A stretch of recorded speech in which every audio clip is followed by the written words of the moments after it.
একবারে প্রথম প্রবলেম, এই প্রবলেম থেকে আবার আমরা শুরু করতেছি।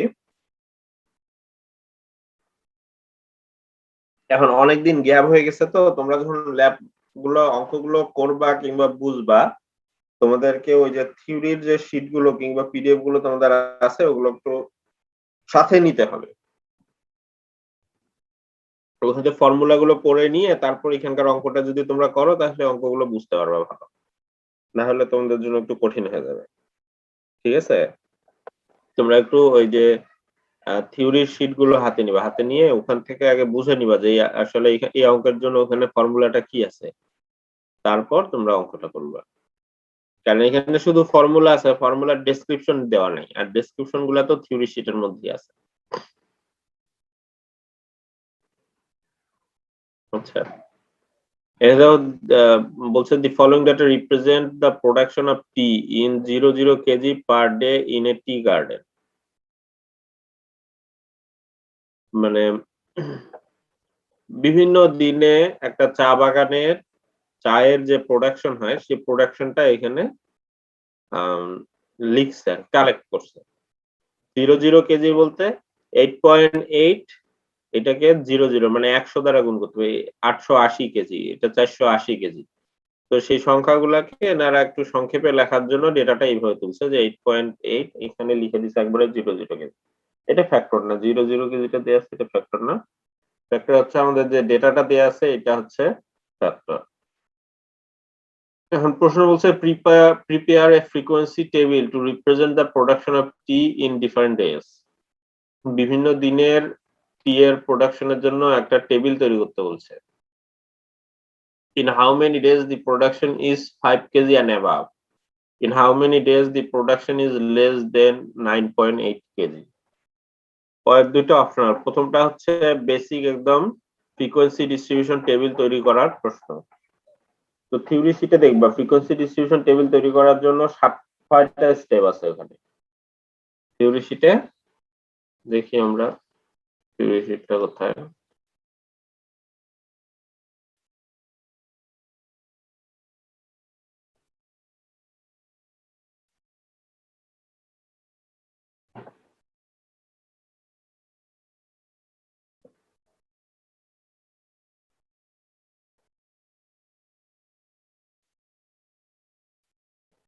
So how to construct a frequency distribution table?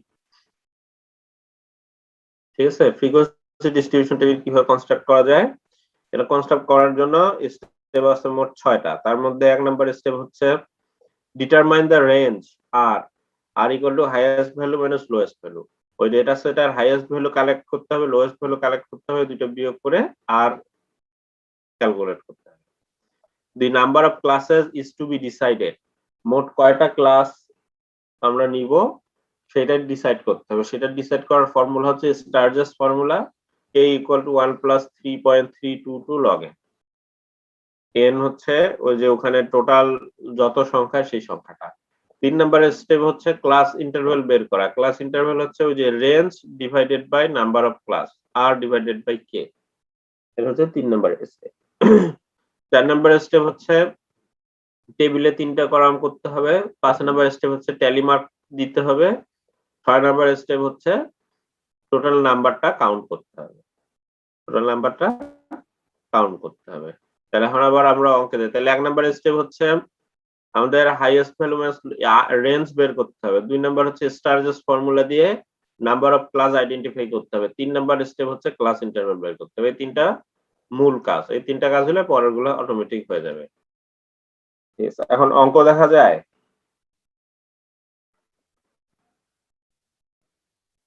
এখন অঙ্কটা দেখা যাচ্ছে না? জি স্যার। আচ্ছা, তাহলে প্রথম স্টেপ হচ্ছে হাইয়েস্ট ভ্যালু লোয়েস্ট ভ্যালু। তাহলে এখানে ডেটা আমাদের দেখতে হবে টোটাল ডেটা কয়টা, 1 2 3 4 5 6, 1 2 3 4 5 6 7 8 9 10 11 12 13 14 14। তাহলে 6 14 4 84 84 n ইকুয়াল টু 84। আর এখানে লোয়েস্ট প্রোডাকশন হচ্ছে 3.4, এটা গুনতে হবে। এখানে খুঁজে খুঁজে দেখতে হবে সর্বনিম্নটা কত। তো সর্বনিম্ন পাওয়া গেছে 3.4 আর ম্যাক্সিমাম হচ্ছে 14.4। ম্যাক্সিমাম হচ্ছে এখানে ওইভাবে খুঁজে দেখতে হবে ম্যাক্সিমাম ভ্যালু কত। ম্যাক্সিমাম ভ্যালু পাওয়া গেছে 14.4। ঠিক আছে, তাহলে আমি মিনিমাম ভ্যালু পাইলাম, লোয়েস্ট ভ্যালু পাইলাম, হাইয়েস্ট ভ্যালু পাইলাম। তাহলে রেঞ্জ বের করতে হবে, রেঞ্জ অফ প্রোডাকশন আর ইকুয়াল টু ওই highest value minus lowest value 14.4 minus 3.4 that is equal to 11। এটা হচ্ছে রেঞ্জ। এবং 2 নাম্বার হচ্ছে Sturges formula k equal to 1 plus 3.322 log n। n এর মান 84, n এর মান 84 বসাই দিলে এই ফর্মুলা ক্যালকুলেটর চাপ দিলে 3.322 log n log 84 এটা ক্যালকুলেটর চাপ দিলে এটা আসে অ্যাপ্রক্সিমেটলি ইকুয়াল টু 7। এক্স্যাক্টলি 7 আসে না, 7 এর কাছাকাছি। যে সংখ্যার কাছাকাছি হবে সেই সংখ্যাটাকে আমাদের নিতে হবে, পূর্ণ সংখ্যা নিতে হবে। কেন পূর্ণ সংখ্যা নিতে হবে? কারণ নাম্বার অফ ক্লাস তো এটা ফ্র্যাকশনাল ভ্যালু হতে পারে না। ক্লাস সংখ্যা 5টা 7টা 10টা এরকম পূর্ণ সংখ্যা হবে। তো শর্ত হচ্ছে যে মিনিমাম 5টা হইতে হবে। মিনিমাম কয়টা হইতে হবে? 5টা। 5টার নিচে নেওয়া যাবে না। মনে করো এই ফর্মুলা দিয়ে আসলো 3.9 মানে 4টা ক্লাস নিলে সেটার ফ্রিকোয়েন্সি ডিস্ট্রিবিউশনের দরকার নেই, তখন এটাকে 5টা ক্লাস নিতে হবে। তাহলে মিনিমাম 5টা ক্লাস নিতে হবে এবং পূর্ণ সংখ্যা নিতে হবে। আমরা ক্যালকুলেশন করে যে সংখ্যাটার কাছাকাছি আসবে আমরা সেই সংখ্যাটাকে নিব, পূর্ণ সংখ্যাটাকে নিব নাম্বার অফ ক্লাস। আচ্ছা, তাহলে ক্লাস ইন্টারভাল কিভাবে হবে? ওই যে আমাদের যে রেঞ্জ আছে, রেঞ্জকে এই যে নাম্বার অফ ক্লাসটা ভাগ করতে হবে। Class interval 1.6, 11.0 divided by 7 that is equal to 1.6। এখন 1.6 আসছে, যদি পূর্ণ সংখ্যা থাকতো সবগুলো তখন আমরা এটাকে রাউন্ড করে নিতাম, 10, 15, 20 এরকম রাউন্ড করে নিতাম, যার কাছাকাছি যায় তততে রাউন্ড করে নিতাম। মনে করো 8.8 আসছে, 8.8 মানে 8.8 তখন না রেখে 10 করে দিতাম, তাহলে আমাদেরই সুবিধা হতো। অথবা আসছে 14.2 তখন আমরা এটা 15 করে নিতাম। অথবা আসতো মনে করো যে 11.1 11ও রাখা যায়, অথবা আমরা ওইটাকেও রাউন্ড করে 10 করে নিতাম, এতে ভুল নাই, রাউন্ডিংটাতে কোনো ভুল নেই। ঠিক আছে, এটা যেমন 1.6 আসছে, যদি মনে করো স্যার 1.6 তো কেমন হয়, তাহলে আমি 1.5 করি, দেড় করে ক্লাস ইন্টারভ্যাল করি, হ্যাঁ আরো ভালো, কোনো সমস্যা নেই। তাহলে 1.6 আমাদের ক্লাস ইন্টারভ্যাল। এখন আমাদের শুরু করতে হবে মিনিমাম ভ্যালু থেকে।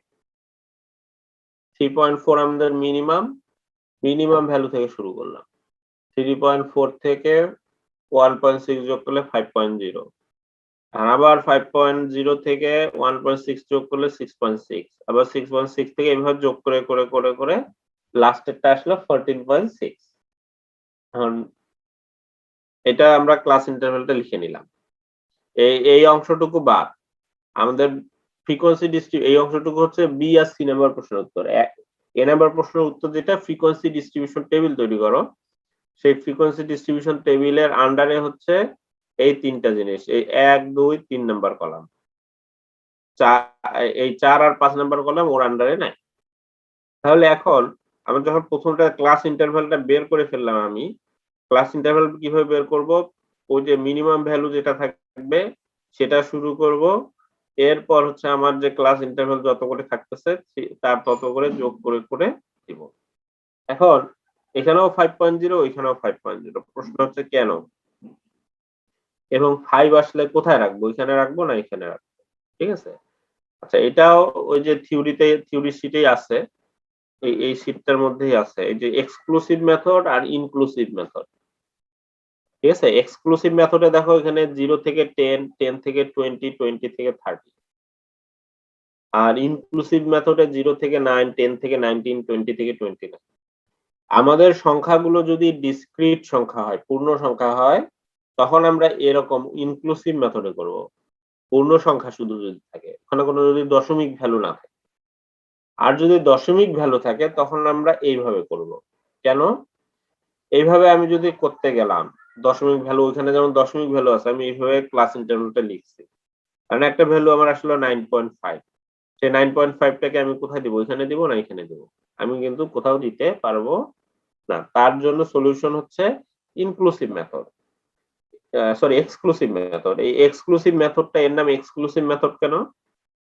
এখানে 0 থেকে 10 আছে, কিন্তু 10টা এখানে ইনক্লুডেড না। 0 থেকে 10 পর্যন্ত নট ইনক্লুডেড 10। 0 থেকে 9.9999 পর্যন্ত আসলে এই ক্লাসে দিব, 10 আসলে এই ক্লাসে দিব। আবার 10 থেকে 19.9999 পর্যন্ত আসলে এই ক্লাসে দিব, 20 আসলে এই ক্লাসে দিব। মানে আপার লিমিটটা ওই ক্লাসে ইনক্লুডেড না, আপার লিমিটের নিচে পর্যন্ত ওই ক্লাসে ইনক্লুড। ঠিক আছে, আপার লিমিটের নিচে পর্যন্ত ওই ক্লাসে ইনক্লুডেড, আপার লিমিটটা সরাসরি ওই ক্লাসে ইনক্লুডেড না। বোঝা গেছে? এখন আবার অঙ্কটাতে যাই। এখানে যেহেতু দশমিক ভ্যালু আছে, ফ্র্যাকশনাল ভ্যালু আছে, সেজন্য আমরা এখানে কি করতে পারবো না, কোনো ভ্যালুকে বাদ দিতে পারবো না 3.4 থেকে 5.0 পর্যন্ত। এখন 5.0 আসলে আমরা পরের ক্লাসটাতে দেবো, এই ক্লাসে সেই 5.0 টা এক্সক্লুডেড থাকবে, এই ক্লাসে সেটা ইনক্লুডেড থাকবে। ঠিক আছে, এভাবে আমরা ক্লাস ইন্টারভ্যাল গুলোর সাথে এখন ট্যালি মার্ক দেব। ট্যালি মার্ক কিভাবে দেয়? অনেকে কলেজে 3.4 থেকে 5 পর্যন্ত কয়টা আছে গুনতেছে, যেমন এইটা একটা আছে, হ্যাঁ এটা একটা আছে, এটা একটা আছে, এইভাবে গুনে। এভাবে গুনলে হবে কি, সময় বেশি লাগবে। এর জন্য সলিউশন হচ্ছে একটা একটা করে ধরবা।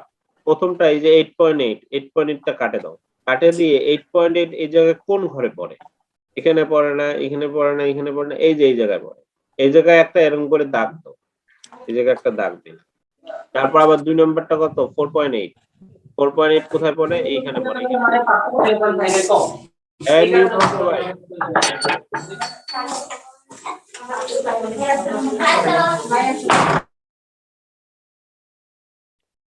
এরপর 6.2, 6.2টা কোন ঘরে পড়ে, এই ঘরে পড়ে, এইখানে দাগ দিলা। এইভাবে করলে হবে যে তোমাদের মিস যাবে না। আর যদি একটা একটা করে ধরে গণো, তখন হয়তো বা চোখের দেখাতে দুই একটা মিসও যাইতে পারে। তো এইভাবে আমরা একটা করে ওখানে ধরবো, সেটা এখানে কোন ঘরে পড়ে সেখানে ট্যালি মার্ক দেবো, ট্যালি মার্ক দেবো দিয়ে হবে যে 1 2 3 4, 4টা ট্যালি মার্ক যখন হইলো, 5 নাম্বারটা আমি কাটে দেবো। হ্যাঁ,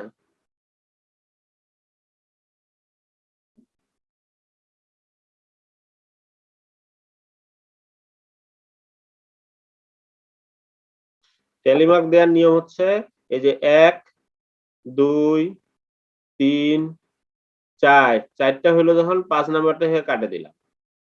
আবার এইভাবে দিতে হবে 6 7 8 9, আবার 10 নাম্বারটা যখন হবে এভাবে কাটে দেবো। কেন কাটে দিব? এখানে দেখো, এখানে 5টা, এখানে 5টা, 10টা দেখে বোঝা যাচ্ছে।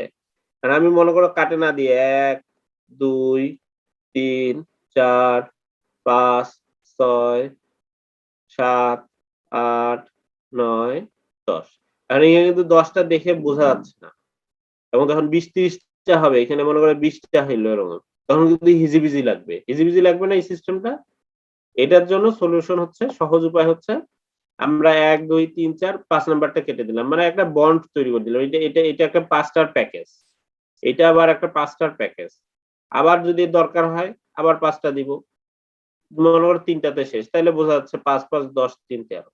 কিন্তু এখানে মনে করো যে আরো 3টা আছে, এখানে 3টা কিন্তু দেখে বোঝা যাবে না, ওকে আবার গুনতে হবে 1 2 3 4 ভাবে গুনতে হবে বারবার। এই জন্য এটার সলিউশন হচ্ছে যে আমাদের যখন 4টার পর 5 নাম্বারটা আসবে, ওটা আমরা এরকম করে বন্ড করে একটা প্যাকেজ করে দিব। আবার 4টার পর 5 নাম্বারটা আসলে বন্ড করে প্যাকেজ করে দিব। এরপর আবার দিব, দিয়ে 4 নাম্বারে যা শেষ হইলো মনে করো তাহলে 14। যদি আরো থাকে এই ঘরের ট্যালি, তখন আবার বন্ড করে দিলাম 15। ঠিক আছে, এইভাবে আমরা ট্যালি মার্কটা দিব। এভাবে ট্যালি মার্কটা দিলে কি সুবিধা আমাদের? এভাবে ট্যালি মার্কটা দিলে আমাদের সুবিধা হচ্ছে যে এই যে গুনতে সুবিধা। কারণ এখানে দেখো 20টা, এখানে 20টা পড়ছে, 20টা যদি আমি খালি ঢালা ওইভাবে দাগ দেই, সেই দাগ তো দেখতে হিজিবিজি, চোখ হিজিবিজি লাগে যাবে, গুনতেও ভুল হয়ে যাবে। কিন্তু এইভাবে যখন আমি ট্যালি মার্ক গুলো দিব, সেই আমি সহজেই এখানে যে 20টা আছে দেখেই বুঝতে পারবো। এখানে যে 3 5 15 3 18টা আছে দেখেই বোঝা যাচ্ছে, এখানে 15টা আছে দেখেই বোঝা যাচ্ছে। এইভাবে ট্যালি মার্কটা আমরা দিব। ঠিক আছে, ট্যালি মার্ক দিলাম, দেওয়ার পর এই ট্যালি মার্কটাকে কাউন্ট করে যে সংখ্যাটা হয়, সেই সংখ্যাটারই নাম হচ্ছে ফ্রিকোয়েন্সি। এই সংখ্যাটারই নাম কি? ফ্রিকোয়েন্সি। এখানে 7 তারপর এখানে 11, তারপর 18, তারপর 20, তারপর 15, তারপর 8, তারপর 5। ঠিক আছে? এটাই হচ্ছে কি frequency of the data set. যে ডেটা দেওয়া থাকবে সেই ডেটা সেটের হচ্ছে ফ্রিকোয়েন্সি। তাহলে এই 3টা কলাম 1, 2, 3 এই 3টা কলাম হচ্ছে বেসিক একদম ফ্রিকোয়েন্সি ডিস্ট্রিবিউশন টেবিলের অংশ। বেসিক ফ্রিকোয়েন্সি ডিস্ট্রিবিউশন টেবিলের অংশ। ঠিক আছে? দূর বুঝতে পারছো সবাই? জি স্যার। আচ্ছা, এরপর যে প্রশ্ন করছে যে in how many days the production is 5 kg and above, in how many days the production is less than 9.8, কতদিন হচ্ছে প্রোডাকশন 5 কেজির বেশি আছে, কতদিন হচ্ছে প্রোডাকশন 9.8 কেজির কম আছে। এইটা প্রশ্নের উত্তর দিতে গেলে আমাদেরকে লাগবে কিউমুলেটিভ ফ্রিকোয়েন্সি। কিউমুলেটিভ ফ্রিকোয়েন্সি দুই রকম হয়, একটা ফ্রম টপ টু বটম আর একটা হচ্ছে ফ্রম বটম টু টপ। একটা হচ্ছে ফ্রম টপ টু বটম আর একটা from bottom to top. Top to bottom যেটা কিউমুলেটিভ ফ্রিকোয়েন্সি, সেই কিউমুলেটিভ ফ্রিকোয়েন্সিটা কিভাবে করতে হয়? প্রথমেরটা টপ থেকে যেটা শুরু হবে সেটা টপ, প্রথমেরটা এখানে 7 লিখবো ফ্রিকোয়েন্সিটা। এরপর হচ্ছে 7 আর 11 যোগ করে 18, এরপর 18 আর 18 যোগ করে 36, 36 আর 20 যোগ করে 56, 56 15 যোগ করলে 71, 71 আর 8 এ 79, 79 এর 5 এ 84। হ্যাঁ, এখানে একটা জিনিস খেয়াল রাখতে হবে, ফ্রিকোয়েন্সি নাম্বার অফ ডেজ, ফ্রিকোয়েন্সিটা যদি যোগ করব, যোগ করে দেখবো যে n এর সমান হয় কিনা। এটা যদি n এর সমান না হয়, যদি কম বা বেশি হয়, তাহলে বুঝতে হবে আমার এখানে ট্যালি মার্ক দেওয়াতে ভুল হয়েছে।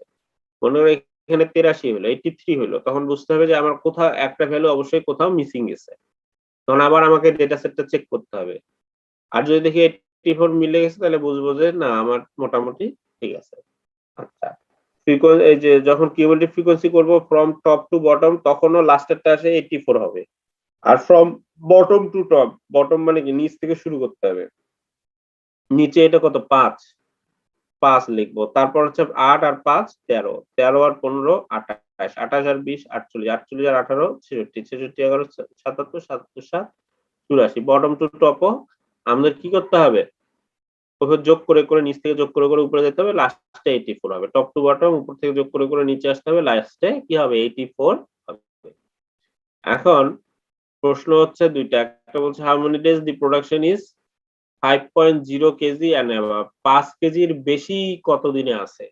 বেশির প্রশ্নটা হচ্ছে এই ক্লাস থেকে আমরা পাবো, ফ্রম বটম টু টপ থেকে বেশির প্রশ্নটার উত্তর পাবো, কারণ এখানে আমরা উপর থেকে নিচ থেকে করে আসছি, নিচে হচ্ছে বেশি সংখ্যাটা আছে।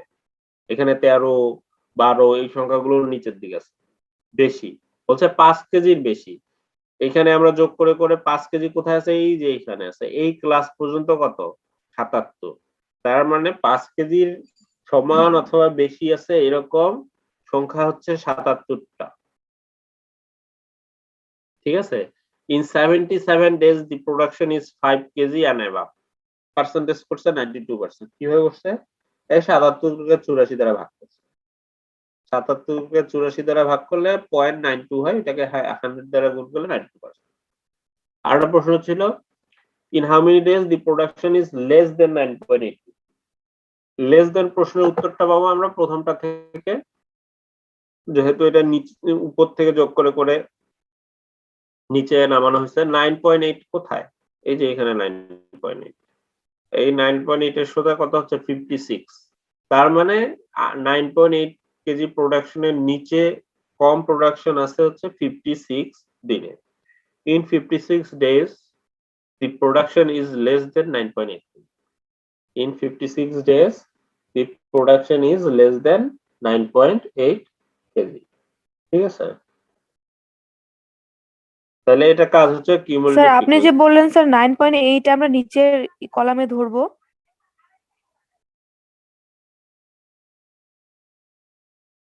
9.8 কি ধরবো? বললেন না যে এটা নিচের কলামটাতে ধরবো 9.8, উপরেটাতে 9.8 কাউন্ট হবে না। হ্যাঁ, উপরেরটাতে 9.8 কাউন্ট হবে না, কিন্তু 9.8 এর নিচে পর্যন্ত। এই জন্য তো এখানে নিচে, এখানে তো 9.8 এর নিচে পর্যন্ত, আপ টু 9.8। বোঝনি আমার কথা? এটা হচ্ছে কি আপ টু 9.8 মানে 9.8 পর্যন্ত 9.8 এর নিচে পর্যন্ত কতগুলো আমাদের প্রোডাকশন আছে। 9.8 এর নিচে পর্যন্ত আমার 56 দিনের প্রোডাকশন আছে। বোঝা গেছে? জি sir. As in how many days the production is less than 9.8 9.8 এর less than ঠিকই আছে। এখানে তো 9.8 নাই, এর less than পর্যন্তই আছে। বুঝতে পারছো? জি স্যার। আচ্ছা। তাহলে ১ নম্বর প্রবলেম গেল।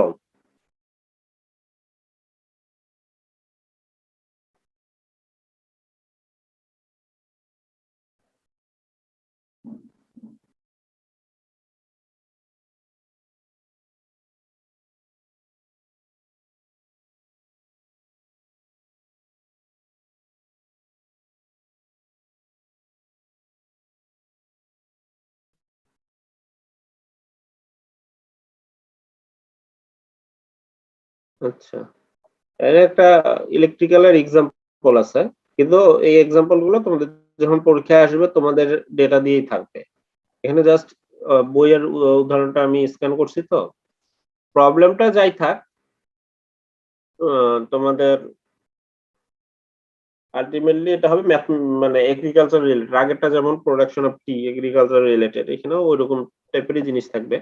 এবং ম্যাক্সিমাম সময় যেটা থাকে যে আগের যে প্রশ্নটা থাকে এখানে ফ্রিকোয়েন্সি ডিস্ট্রিবিউশন টেবিল তৈরি করতে বলা হলো। এরপর এখানে এই প্রশ্নগুলো থাকে ক্যালকুলেট এভারেজ, তারপর ক্যালকুলেট মিডিয়ান মোড, হ্যাঁ, calculate mode, calculate quartile, decile, percentile, এই প্রশ্নগুলো এইটার সাথে লিঙ্কেজ থাকে। ফ্রিকোয়েন্সি ডিস্ট্রিবিউশন টেবিল তৈরি করো, ওই টেবিলের সাথে মনে করো ১ নাম্বার প্রশ্ন থাকলে এ নাম্বার প্রশ্ন ফ্রিকোয়েন্সি ডিস্ট্রিবিউশন টেবিল তৈরি করো। বি নাম্বার প্রশ্ন থাকে ক্যালকুলেট মিন, মিডিয়ান, মোড অথবা ক্যালকুলেট হচ্ছে কোয়ার্টাইল, ডেসাইল, পার্সেন্টাইল, এর সাথেই প্রশ্নটা থাকে। হ্যাঁ, তো যাই হোক এখানে যেহেতু একটা বইয়ের মধ্যে একটা প্রশ্নে ২টা জিনিস নাই, এখানে আলাদা আমরা একটা এক্সাম্পল থেকে আমরা জিনিসটা করব, কিন্তু ফাইনাল পরীক্ষায় খেয়াল রাখবা যে ওই প্রশ্ন থেকে ওই অঙ্কের সাথেই কিন্তু এটা লিংকেজ করে থাকতে পারে। এটার জন্য আলাদা ডেটা সেট দেয়া হয় না, তাহলে ওই প্রশ্নটা লেংদি হয়ে যায়। দেখা গেল একটা ডেটা সেট দিয়ে ওইটা থেকেই সব কাজ করতে বলা হয়। তাহলে কিভাবে করব এটা হচ্ছে শেখার উদ্দেশ্য। প্রবলেম 2 তোমরা খাতায় লিখবা, লিখে এটা হচ্ছে শিখবা। এটা হচ্ছে শেখার জন্য লেখা যে কিভাবে আমরা প্রবলেমটা সলভ করব। আচ্ছা, প্রশ্ন হচ্ছে এখানে যে ডেটা সেট আছে একটা, এখান থেকে বলছে ক্যালকুলেট এভারেজ এভারেজ। এভারেজ মানে কি মিন, অ্যারিথমেটিক মিন যেটা। তারপর বলছে ক্যালকুলেট মিডিয়ান, তারপর বলছে ফাইন্ড মোড, তারপর বলছে ক্যালকুলেট Q3 মানে থার্ড কোয়ার্টাইল, বলছে ক্যালকুলেট D4 মানে ফোর্থ ডেসাইল, ক্যালকুলেট ফাইন্ড P60 মানে 60th পার্সেন্টাইল। ঠিক আছে, এটা হচ্ছে মেজার অফ সেন্ট্রাল টেন্ডেন্সি যে চ্যাপ্টার পড়ছো সেই সেন্ট্রাল টেন্ডেন্সি চ্যাপ্টারের প্রবলেম এটা। তাহলে এভারেজ মানে মিন। এখন আমার যে ডেটাটা দেয়া আছে ডেটাটাকে আমার করতে হবে কি, প্রথমে এইভাবে সাজাইতে হবে। প্রথমে ক্লাস ইন্টারভ্যাল তারপর ফ্রিকোয়েন্সি সাজাইতে হবে বলতে এটাই জাস্ট এই পাশে হচ্ছে পাশাপাশি আছে, এখানে উপর থেকে নিচে করতে হবে। উপর থেকে নিচে আমি লিখলাম। এই ফ্রিকোয়েন্সিটাকে হচ্ছে এফ দ্বারা ডিনোট করতে হয়, নাম্বার অফ স্যাম্পল ইউনিটস, এটা হচ্ছে ফ্রিকোয়েন্সি। এই ফ্রিকোয়েন্সিটাকে কি দ্বারা ডিনোট করতে হয়? এফ দ্বারা ডিনোট করতে হয়। আচ্ছা, এখন আমাদের একটা ভ্যালু লাগবে এক্স। এক্স হচ্ছে আমার যে ক্লাস ইন্টারভ্যাল গুলো আছে এটার মিডল ভ্যালুটাই হচ্ছে এক্স। 600 থেকে 650, এর মিডল ভ্যালু হচ্ছে 625। কিভাবে বের করবো? 600 যোগ 650 ডিভাইডেড বাই 2, 625। 650 যোগ 700 divided by 2, 675। 700 plus 750 divided by 2, 725। 750 plus 800 divided by 2, 775। 800 plus 850 divided by 2, 825। ঠিক আছে, এই যে আমরা মিডল মোস্ট ভ্যালু গুলো বের করে নিলাম। এগুলোকে মিড ভ্যালু গুলোকে এটার নাম হচ্ছে মিড ভ্যালু, একে এক্স দ্বারা ডিনোট করতে হয়। এর নাম হচ্ছে মিড ভ্যালু, একে এক্স দ্বারা ডিনোট করতে হয়। আচ্ছা, এখন আমার কাজ কি? প্রথম প্রশ্ন হচ্ছে মিন এভারেজ লাইফ। এভারেজ মানে হচ্ছে মিন, গড়। এই এভারেজের ফর্মুলা হচ্ছে summation of fx divided by n। আমরা একটু থিওরি শিটটা দেখি।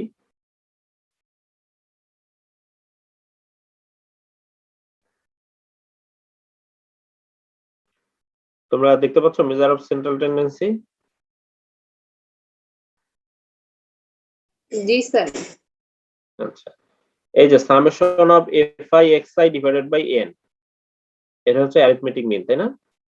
Summation of fi xi divided by n, সেটাকেই এখানে প্রশ্নটা একটু জিনিসটা সহজ করে লিখছে x bar average x bar equal to summation of fx divided by n। তাহলে আমি যে f পাইছি আর যে x পাইছি এই দুটাকে গুণ করলেই তো fx হয়, f ইনটু x। তাহলে এই দুটা গুণ করার একটা কলাম রাখবে। এটার কাজ আছে, এটার কাজ পরে, কিউমুলেটিভ ফ্রিকোয়েন্সির কাজ পরে। প্রথম a নাম্বার প্রশ্নের জন্য লাগবে আমাদের f into x। f into x বলতে 15 গুণন 625, 20 গুণন 675, 28 গুণন 725, মানে এই f আর এই x, এই f আর এই x, এই f এই x গুণ করলে যেটা হচ্ছে তার সামেশন, যোগফল। এই কলামটা যোগ করলে 7210, এটা হচ্ছে সামেশন অফ fx এর ভ্যালু। আচ্ছা, ডিভাইডেড বাই n। এখন বই এখানে একটু ভুল করছে, এটা হচ্ছে 72100 হবে 72100, এখানে আবার একটা দেয় নাই, 72000 দিছে, এটা হচ্ছে 72100 হবে। আমি যোগ করে দেখছি 72100 হয়। এটা হচ্ছে প্রিন্টিং মিস্টেক আর কি, যেটাকে বলে প্রিন্টিং মিস্টেক করছে, ওয়ানটা এখানে উঠে গেছে। আর n হচ্ছে কি এই যে f এর যোগফল, f এর যোগফল হচ্ছে n। তাহলে এখানে সামেশন অফ fx এটা ডিভাইডেড বাই n হচ্ছে 100, ভাগ করলে হচ্ছে 72, এই যে 1টা থাকবে এখানে 1 থাকবে, 721 721। এই 721 হচ্ছে এভারেজ, 721 হচ্ছে এভারেজ বা মিন, ঠিক আছে? এরপর 2 নম্বর প্রশ্ন বলছে calculate median of live length of electric insulation. Median বের করতে বলছে। এখন মিডিয়ানের জন্য আমরা এখানে দেখি ফর্মুলা কি।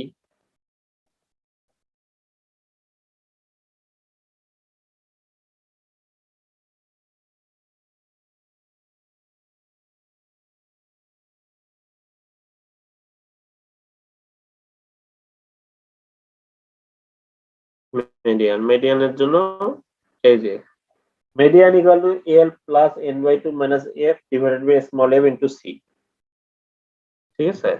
এল হচ্ছে lower limit of the median class, এই এল হচ্ছে lower limit of median class.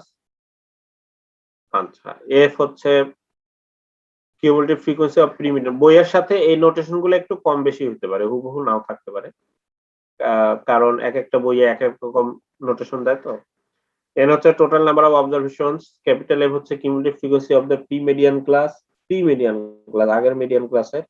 f হচ্ছে frequency of the median class, c হচ্ছে length of the median class, ঠিক আছে? এখন এখানে দেখি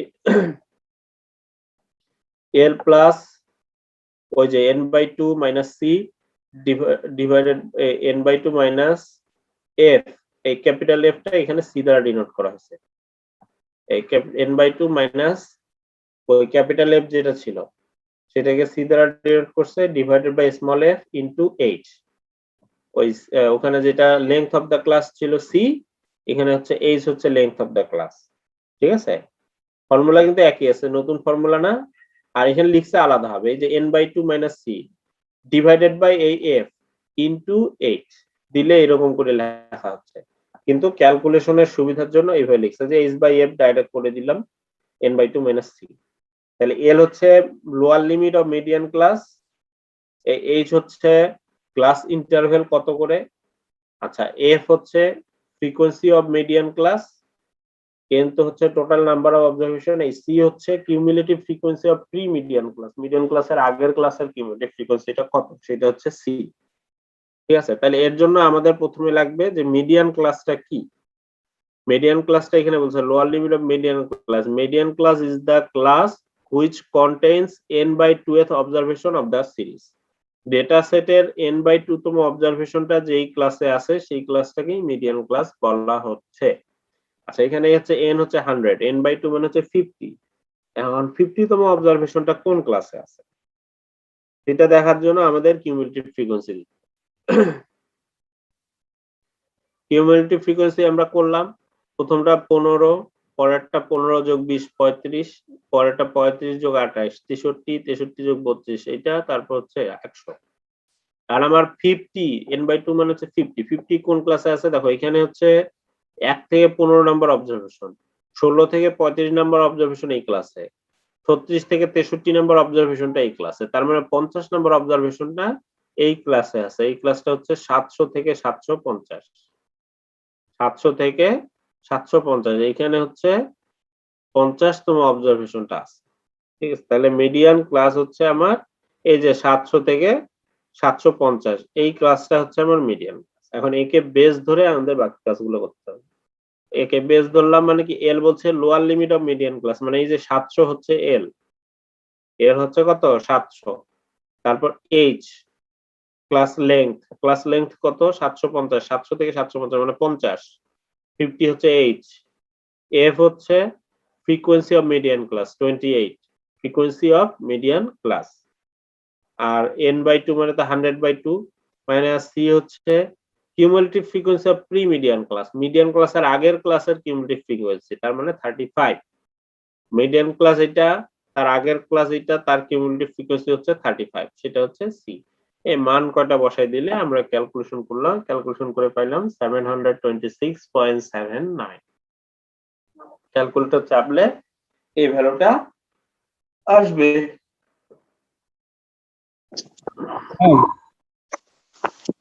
স্যার হ্যাঁ বলো। স্যার এইচ এর মানটা কিভাবে আসলো স্যার, এটা একবার বলেন তো। এই হচ্ছে length of the class 750 700, class ইন্টারভেলটা কত 50 করে করে হয়েছে না? হ্যাঁ হ্যাঁ স্যার, ওকে ঠিক আছে স্যার।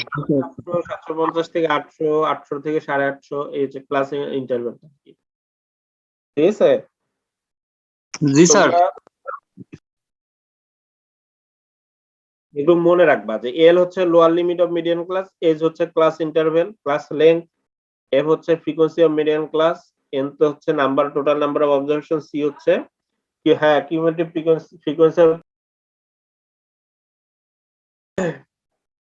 ঠিক আছে, তাহলে তোমাদের এটা সহজ হবে।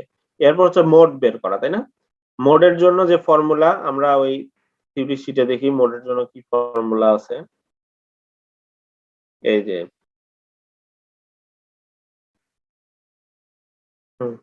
একটু আলাদা।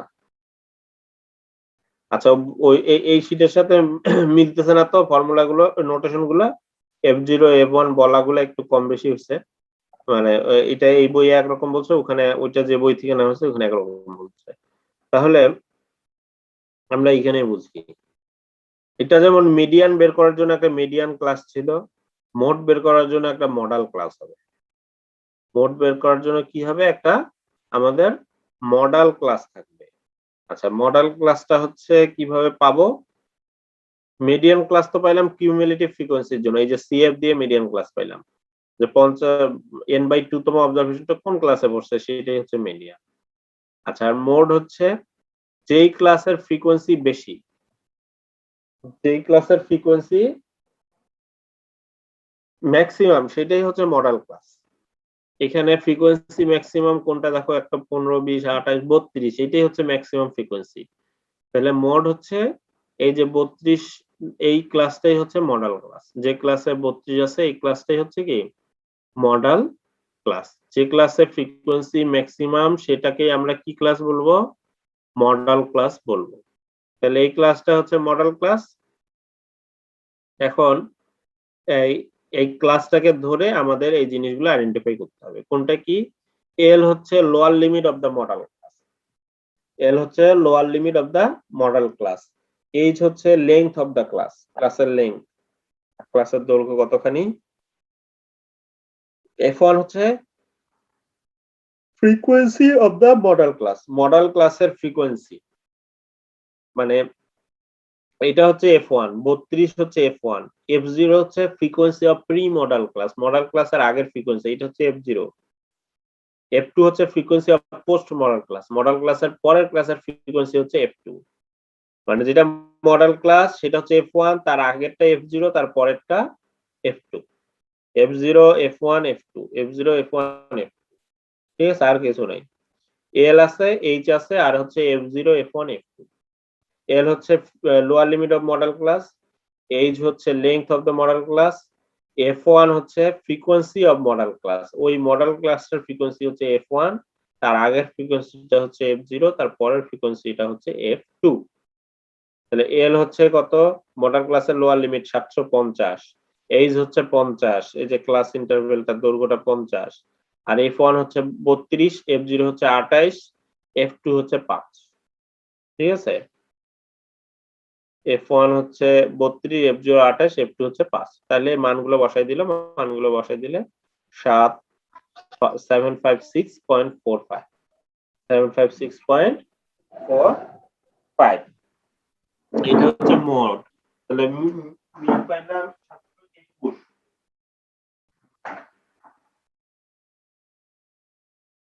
মিন পাইলাম 721, মিডিয়ান পাইলাম 726, মোট পাইলাম 756। ঠিক আছে, স্যার F1 F2 টা আরেকবার বুঝিয়ে দিন। আচ্ছা। F1 হচ্ছে যে মডেল ক্লাসটা আছে, সেই মডেল ক্লাসের ফ্রিকোয়েন্সিটা হচ্ছে F1। মডেল ক্লাসের ফ্রিকোয়েন্সিটা হচ্ছে F1। এই যে 32, এইটা মডেল ক্লাস, এর 32 হচ্ছে, এটার ফ্রিকোয়েন্সি হচ্ছে 32, 32 হচ্ছে F1, তার আগেরটা F0, তার পরেরটা F2। F1, F0, F2। বোঝা গেছে? জি স্যার। মডেল ক্লাসের, হ্যাঁ, মডেল হ্যাঁ ক্লাসের স্যার বুঝতে পারছি। ফ্রিকোয়েন্সি F1, তার আগেরটা F0, তার পরেরটা F2। আচ্ছা, এখন এখান থেকে অনেক সময় বলে একটা ইন্টারপ্রিটেশন করতে, কমেন্ট করতে। আমরা কি পাইলাম যে মিনটা ছোট, তার থেকে মিডিয়ানটা একটু বড়, তার থেকে মোডটা আরেকটু বড়। এটা থেকে আমরা কি ইন্টারপ্রিটেশন করতে পারি?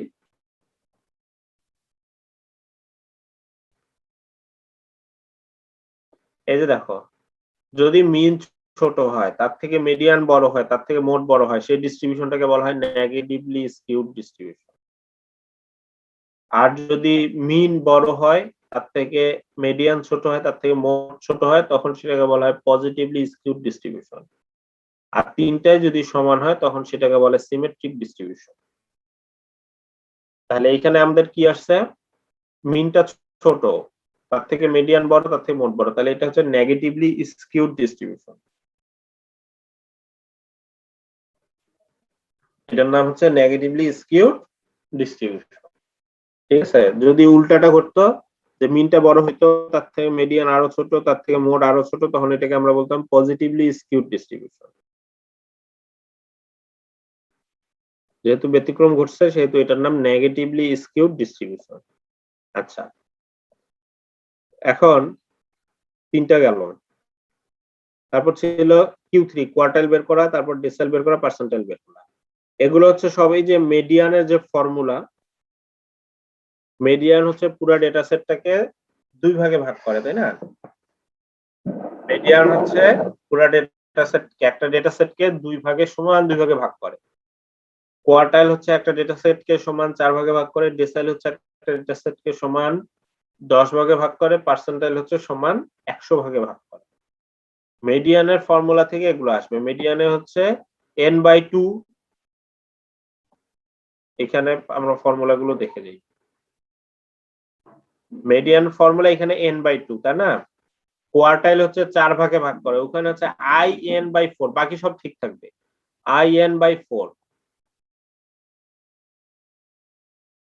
এটা কোয়ার্টাইল in/4।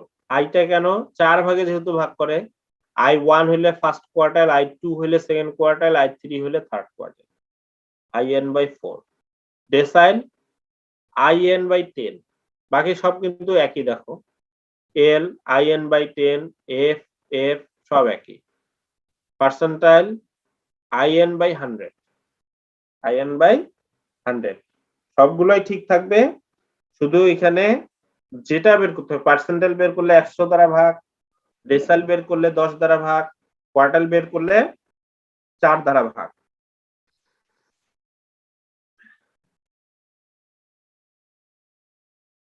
আচ্ছা, এখন এটার অ্যাপ্লিকেশনটা আমরা দেখি কিভাবে করব।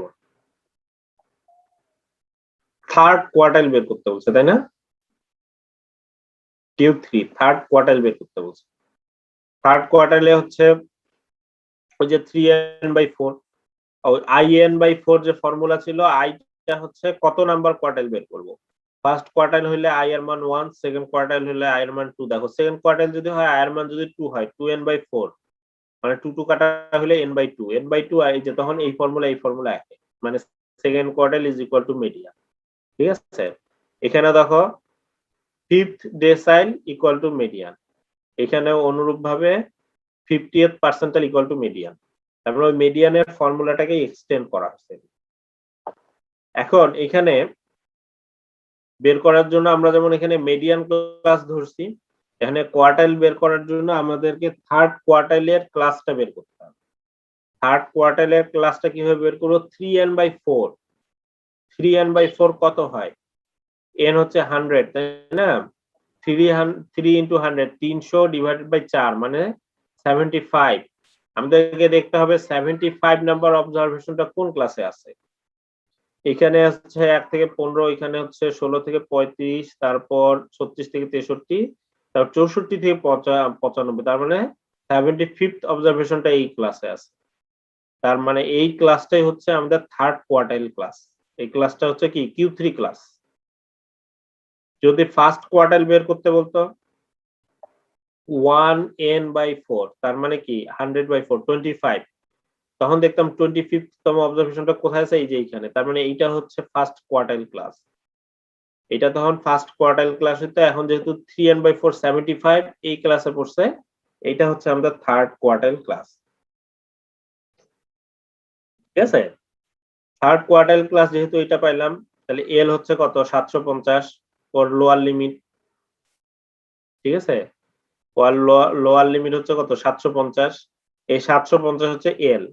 এইচ হচ্ছে ক্লাস ইন্টারভ্যাল 50, এইচ হচ্ছে 50। এফ হচ্ছে ফ্রিকোয়েন্সি অফ দ্যাট ক্লাস, ওই ক্লাসের ফ্রিকোয়েন্সি, এই ক্লাসের ফ্রিকোয়েন্সি হচ্ছে কত? 32। সি হচ্ছে cumulative frequency of pre class, ওই ক্লাসের আগের ক্লাসের কিউমুলেটিভ ফ্রিকোয়েন্সি হচ্ছে 63। ওই ক্লাসের আগের ক্লাসের কিউমুলেটিভ ফ্রিকোয়েন্সি হচ্ছে 63। n ইকুয়াল টু 100, এখানে 10 লিখছে, এটাও একটা printing mistake. n equal to কত? 100। n এর মানের কোনো পরিবর্তন নেই, n 100 সব জায়গায়। তবে এল পাইলাম 750, এইচ হচ্ছে 50, এফ হচ্ছে 32, সি হচ্ছে 63, এন হচ্ছে 100।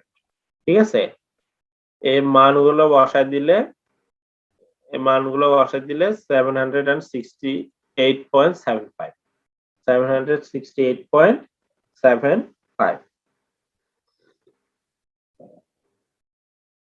এখন অনুরূপ ভাবে সিমিলার ডেসাইল D4 বের করতে হবে। D মানে 110, 4 হচ্ছে 4, তাহলে ওই সিমিলার একই ফর্মুলা, এখানে ওই 4 আর D এর জন্য 10, 4n/10। আর এই ক্লাসটা বের করতে হলে আমাদের এই 4n/10 নাম্বার অবজারভেশনটা কোন ক্লাসে পড়ে? n হচ্ছে 100, 4 হচ্ছে 4, 400 ডিভাইডেড বাই 10 মানে 40। 40 নাম্বার অবজারভেশনটা আমাদের কোন ক্লাসে পড়ে? এই যে এই ক্লাসে হচ্ছে 40 নাম্বার অবজারভেশন। এখন ইনফরমেশন গুলো এই ক্লাসের ভিত্তিতে আমাদেরকে নিতে হবে। তার মানে এল হচ্ছে 700 হবে, এইচ তো 50 সবার জন্যই, এফ হচ্ছে এই ক্লাসের ফ্রিকোয়েন্সি 28, সি হচ্ছে এর আগের ফ্রিকোয়েন্সি 35। ঠিক আছে, সি হচ্ছে তার আগের frequency 35, N equal to 100, F equal to 28। মান বসাই দিলে এই যে এটা। আবার পি মানে পার্সেন্টাইল মানে 100 দ্বারা ভাগ করতে হবে। 60th পার্সেন্টাইল, তার মানে উপরে 60n/100, 60n/100। 60n/100 যখন করব, এই 60n/100 কত হয়? 60। এখানে 0 0 কাটলাম, তারপর 100 একটা শূন্য কাটলাম, তাহলে উপরে থাকলে 6 × 10 60। 60 নাম্বার অবজারভেশনটা কোন ক্লাসে পড়ে? এই ক্লাসেই পড়ে। 60 নাম্বার অবজারভেশনটাও এই ক্লাসে, এখানে 63 পর্যন্ত আছে, 60 নাম্বার অবজারভেশনটাও এই ক্লাসেই পড়ে। তার মানে ওর এল হচ্ছে 700, এফ হচ্ছে 28, সি হচ্ছে 35, এইচ হচ্ছে 50। সব মান ঠিক থাকতেছে আগের এইটা, এখানে যেমন এল 700, এইচ 50, এফ 28, সি 35, এন 100। কিন্তু এই যে এখানে পার্থক্য হচ্ছে 60n into 100, এখানে ছিল 4 into 100/10, এখানে 60 into 100/100, that is equal to 744.64. বুঝা গেছে? আমি যখন বলতাম যে 10th পার্সেন্টাইল হচ্ছে, তাহলে এই যে এই ক্লাসটা হচ্ছে আমার 10th পার্সেন্টাইল, তখন হচ্ছে এখানে কি 10n/100, 10n/100 হচ্ছে 100 কাটা 10 কোথায় আছে? এই ক্লাসের মধ্যে আছে। তখন এইটা হইতো আমাদের 10th পার্সেন্টাইল ক্লাস। তখন এল হইতো 600, এফ হইতো 15, তখন আবার সি কি হইতো? এর আগে তো সি নাই, কিউমুলেটিভ ফ্রিকোয়েন্সি নাই। এর আগে যেহেতু ক্লাস নাই তখন এটা 0 হইতো। এর আগের কিউমুলেটিভ ফ্রিকোয়েন্সি না থাকার অর্থ হচ্ছে ওটা 0 হইতো। মানগুলো ঠিক থাকতো। বোঝা গেছে? স্যার বলো। স্যার ধরেন যে quartile 4 into n divided by quartile তো 4 হবে না। স্যার 3 স্যার কোয়ার্টাইলের কাজ হচ্ছে, হ্যাঁ 3 এই যে into n দেখো। divided by 4, এটা হ্যাঁ। যে আসবে এটা কার সাথে মিলাবো স্যার, মানে বের করার জন্য ক্লাসটা? এটাই যে কিউমুলেটিভ ফ্রিকোয়েন্সি সিএফ। সিএফ এর সাথে মিলাবো। ফ্রিকোয়েন্সি আর কিউমুলেটিভ ফ্রিকোয়েন্সির পার্থক্যটা বুঝো। ফ্রিকোয়েন্সি হচ্ছে শুধু বলতেছে যে ওই ক্লাসে কয়টা অবজারভেশন আছে, ঠিক আছে? এই 15 অর্থ হচ্ছে 600 থেকে 650 পর্যন্ত 15টা অবজারভেশন আছে। এই 20 অর্থ হচ্ছে 650 থেকে 700 পর্যন্ত এতটা অবজারভেশন আছে। আর কিউমুলেটিভ ফ্রিকোয়েন্সির কাজ কি? 15 হচ্ছে এই ক্লাস পর্যন্ত 650 পর্যন্ত 15টা অবজারভেশন আছে। আর এরপর 35 মানে কি? 700 নিচে পর্যন্ত 35টা অবজারভেশন আছে। তারপর 63 মানে 750 এর নিচে পর্যন্ত 63টা অবজারভেশন আছে, তাই না? বুঝছি। এখন আমরা এই জন্য এর সাথে মিলাবো কেন? যদি এই যে মিডিয়ানের জন্য দেখো যে n/2 100/2 মানে 50তম অবজারভেশনটা কোন ক্লাসে আছে, এইখানে দেখলে তো সেটা বোঝা যাবে না। এখানে তো 50 নাইয়ে কোথাও। জি স্যার, এখানে বুঝতে হবে এখানে হচ্ছে 1 থেকে 15, তারপর 16 থেকে 35 নম্বর অবজারভেশন আছে, তারপর 36 থেকে 63 নম্বর অবজারভেশন এখানে আছে। তার মানে 50 নম্বর অবজারভেশনটা আমার এই ক্লাসে আছে, ঠিক আছে? এই জন্য ওই মিডিয়ান হোক, কোয়ার্টাইল, ডেসাইল, পার্সেন্টাইল, কত নাম্বার অবজারভেশনটা কোন ক্লাসে আছে সেটা আমরা কিউমুলেটিভ ফ্রিকোয়েন্সিতে। Yes sir.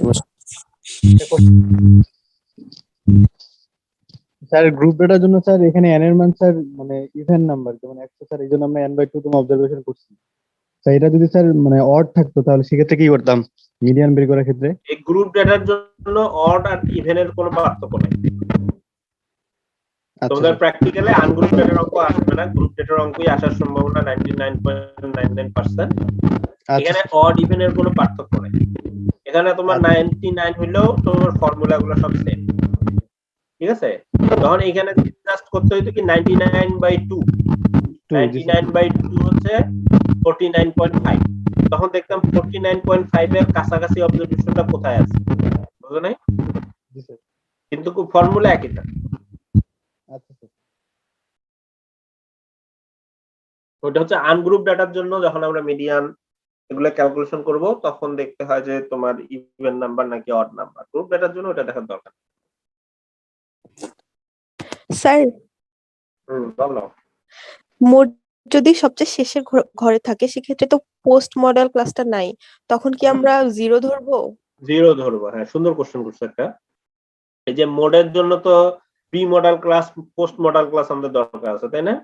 এইটার জায়গায় যদি উল্টা যদি হতো যে এর ফ্রিকোয়েন্সি 32, এর ফ্রিকোয়েন্সি 5, এর ফ্রিকোয়েন্সি 32, তাহলে আমাদের মডেল ক্লাস হইতো এই যে 800 থেকে 850।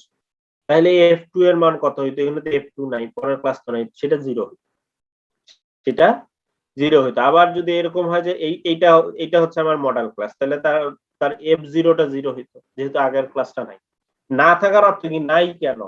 তার মানে এখানে যদি একটা ক্লাস আমি লিখি 550 থেকে 600, সেটার ফ্রিকোয়েন্সি 0 জন্যই তো আমি সেটা লিখি, এই জন্য ওইটার ফ্রিকোয়েন্সিটা 0 ধরতাম। আবার 850 এ শেষ হয়েছে, 850 থেকে 900 লিখি নাই কেন? কারণ ওর ফ্রিকোয়েন্সি 0, এই জন্য আমরা লিখি নাই। মডেল ক্লাস তাহলে কোনটা? মডেল ক্লাস ওই যে ক্লাসের ফ্রিকোয়েন্সি বেশি, ও মডেলের জন্য অন্য কোনো ক্যালকুলেশন সিএফ দরকার নেই, অন্য কোনো ক্যালকুলেশন দরকার নেই, ওটা হচ্ছে মিডিয়ান, তারপর কোয়ার্টাইল, ডেসাইল, পার্সেন্টাইলের জন্য। কিন্তু মডেলের জন্য কোনো দরকার নেই। মডেলের জন্য যে ক্লাসের ফ্রিকোয়েন্সি বেশি সেটাই মডেল ক্লাস। কারণ কি, মোডটা কি জিনিস, যে ফ্রিকোয়েন্সিটা সর্বাধিক ভার থাকবে সেটাই মোড, তাই না? এখন যে ক্লাসের ফ্রিকোয়েন্সি বেশি, মোডটা তো তাহলে সেই ক্লাসে থাকার সম্ভাবনা বেশি। এখানে ফ্রিকোয়েন্সি 32, এখানে ফ্রিকোয়েন্সি 5, তাহলে এখানে তো মোড থাকার সম্ভাবনা বেশি না এখানে বেশি? এখানে বেশি। এই জন্য যে ক্লাসের ফ্রিকোয়েন্সি বেশি সেটাই মডেল ক্লাস। এখানে কোনো ক্যালকুলেশনের দরকার নেই, আমরা জাস্ট ফ্রিকোয়েন্সি দেখব। ঠিক আছে, পরের অঙ্কে চলে যাই।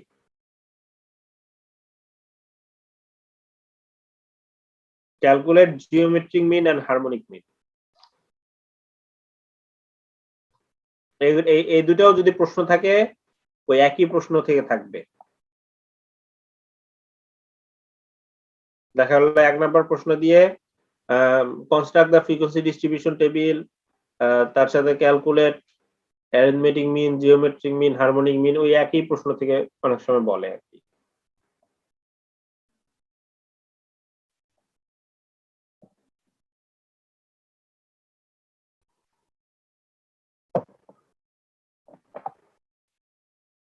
জাস্ট ফর্মুলা গুলো মনে রাখবা, ফর্মুলা মনে রাখলে কি লাগবে সেই ফর্মুলা থেকে পায়ে যাবা।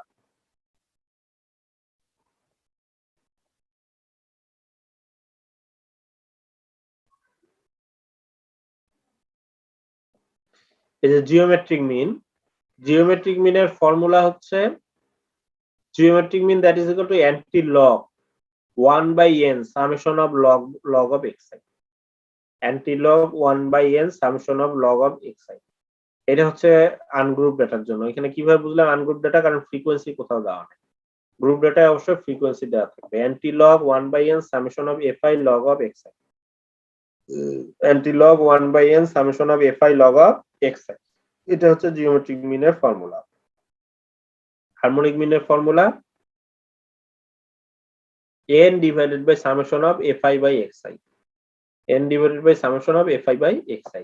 তাহলে আমাদের টেবিল বানায় নিতে হবে anti log 1/n summation of fi log of xi। আমাদেরকে বের করতে হবে fi লগ অফ xi।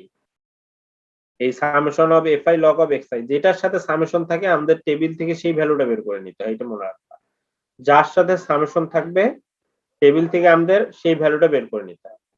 এখানে হচ্ছে আমাদের ক্লাস আছে, তার সাথে ফ্রিকোয়েন্সি থাকবে, এই ফ্রিকোয়েন্সিটা হচ্ছে f।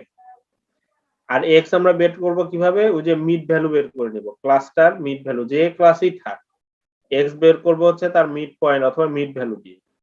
মিড ভ্যালুটাকে x দ্বারা ডিনোট করব সবসময়। এই যে 100 থেকে 104 এর মিড ভ্যালু কত? দুইটা যোগ করে 2 দ্বারা ভাগ করে দিব, 102। 100 আর 104 যোগ করলে 204, 204 ডিভাইড বাই 2 তার মানে 102। 105 109 যোগ করলে 214, 214 বাই 2 107। এভাবে মিড ভ্যালু বের করে নিলাম। ঠিক আছে, মিড ভ্যালু বের করে এর হচ্ছে ফ্রিকোয়েন্সি তো দেয়া থাকবে, এই কলামটা আর এই কলামটা দেওয়া থাকবে। ঠিক আছে, এখন মিড ভ্যালু বের করলাম, এটা হচ্ছে x, এই f। আমার লাগবে কি? Summation of fi log of xi, এই জিনিসটা লাগবে। তার মানে fi into log of xi। এটা ক্যালকুলেটর চাপতে হবে। fi মানে হচ্ছে 24 ইনটু লগ অফ 102। ঠিক আছে, তারপর 30 ইনটু লগ অফ 107।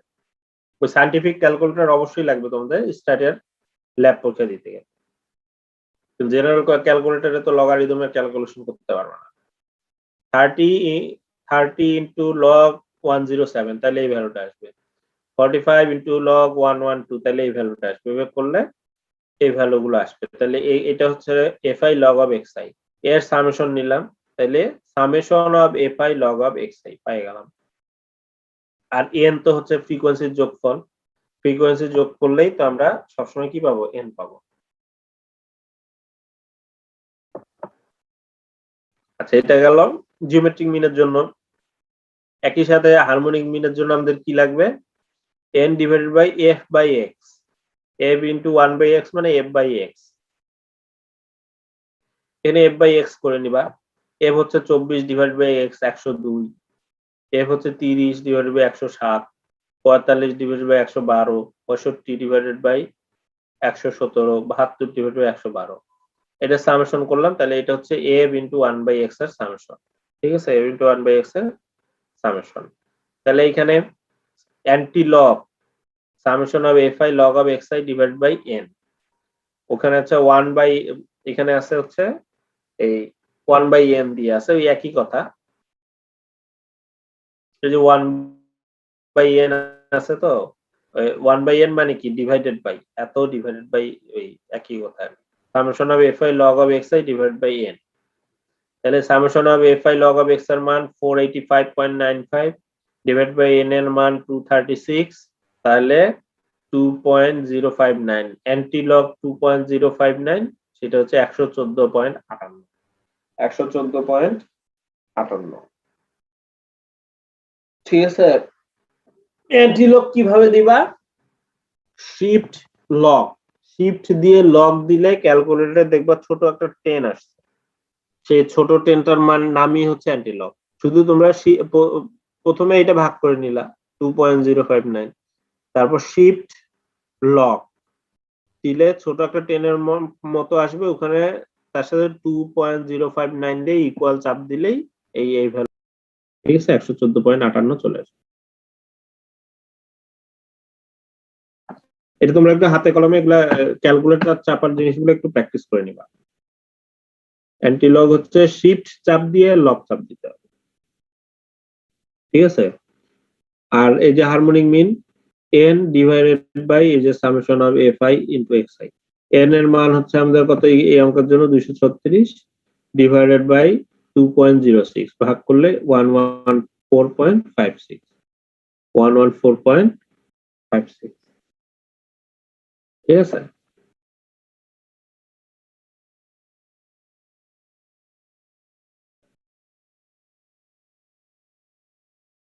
জাস্ট প্রথমে ফর্মুলা মাথায় রাখবা, ফর্মুলাটা থেকে আমাদের টেবিলটা তৈরি করতে হবে। আমার লাগবে কি, যদি এখানে বলতো অ্যারিথমেটিক মিনও যদি বের করতে বলতো, অ্যারিথমেটিক মিনের ফর্মুলা হচ্ছে summation of fi xi by n, তাহলে আরেকটা কলাম লাগতো fi ইনটু xi, তার জন্য আরেকটা কলাম লাগতো। তাহলে একটা টেবিল থেকে প্রথমে আগে ফর্মুলা গুলো মাথায় নিয়ে কি কি কলাম লাগবে সেগুলো আগে আইডেন্টিফাই করবা। কলামগুলো আইডেন্টিফাই হয়ে গেলে ওইভাবে আগে আস্তে আস্তে ক্যালকুলেশন করবো, তারপর মনে করলো যে ফর্মুলা বসে অঙ্ক করবা। সামগ্রিকভাবে চিন্তা করলে জিনিসটা জটিল, কিন্তু তোমরা যদি স্টেপ বাই স্টেপ কাজগুলো করো জিনিসটা সহজ। প্রথমে ফর্মুলা মাথায় রাখতে হবে, যে প্রশ্নটাই চাইলো যে জিওমেট্রিক মিন চাইছে, তাহলে এর ফর্মুলা হচ্ছে অ্যান্টি লগ, চোখ বন্ধ করে রাখা ফর্মুলা চিন্তা করবা, summation of fi log of xi divide by n। Formula চিন্তা না করে যদি চিন্তা করো জিওমেট্রিক মিন চাইছে, হ্যাঁ এর টেবিল কি করব, তাহলে মনে আসবে না। আগে চোখ বন্ধ করে ফর্মুলা মনে করো যে এটার ফর্মুলা তো এটা, তাহলে এর জন্য আমার সামেশন আছে কোনটার সাথে, ওই যে fi লগ অফ xi, তাহলে আমার এখানে fi লগ অফ xi লাগবে, ঠিক আছে। যে জায়গাটাতে সামেশন থাকে নরমালি সেটারই টেবিলে আমাদের ক্যালকুলেশন প্রয়োজন হয়।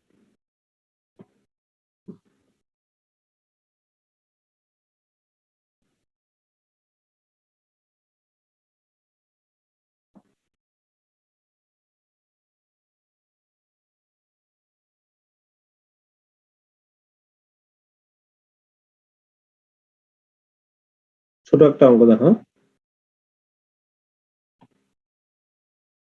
বলছে মিন ডেভিয়েশন, মিন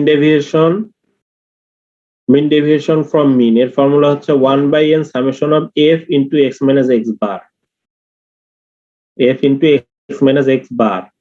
এখন এখানে কিন্তু x বার বের করতে হয় আগে, x বার বের করে x মাইনাস x বার, এই যে x মাইনাস x বার, তারপরে f into x minus x bar. এখন তাহলে আমাদের যে টেবিলটা আছে, টেবিলটা আমরা এইভাবে সরাসরি ওই লম্বালম্বি লিখতে হবে। লম্বালম্বি লিখে এটা তো হচ্ছে তে আছে, ক্লাস তে আছে, আর ফ্রিকোয়েন্সি এফ তে আছে। আমাদের মিড পয়েন্ট বের করে নিতে হবে x মিড পয়েন্ট হচ্ছে 3.4 এর হচ্ছে 3.5, এটা 4.5 এর হচ্ছে 4.5, মিড পয়েন্টটা বের করে নিলাম।